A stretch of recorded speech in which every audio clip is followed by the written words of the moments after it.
magana kan kuɗin shipping. Mutane da yawa za ka ji suna tambayar kashin in na siya wannan nawa kuɗin shipping zai kama. So tabbas wai kuɗin shipping bai kamata ya sa ka ji tsoro ba. Saboda wani abu ma in ka siye shi to tabbas kuɗin shipping ɗin shi ma ba zai kai kuɗin abin da ka siya abun ba. Ma zai kai ba.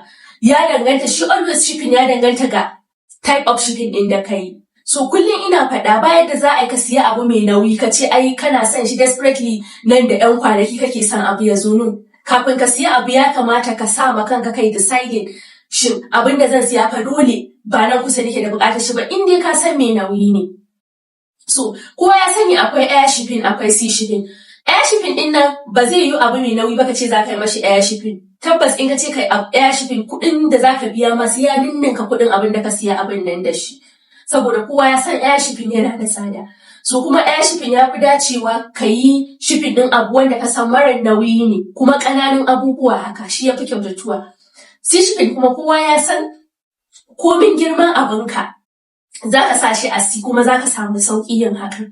So always wai siyan abu ba shi ke nuna kuɗin shipping ɗinka zai yi tsada ba ko ba zai yi ba.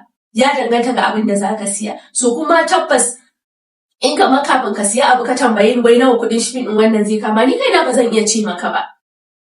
Sai ka siya abin na an ɗauke shi an kai shipping company su za su iya tantance maka su ce in sun auna kayan ka sannan su ce ga kuɗin shipping ɗin da za ka biya. Amma always ina baka shawara.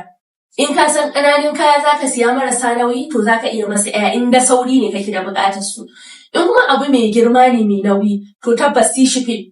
Hakan zai sa in kaman kayan business ne in ka kawo za ka samu riba mai yawa. Saboda za ka ga ƙaramin kwali haka ya danganta saboda shi always suna auna shi ne according to nauyin kaya wata kan weight.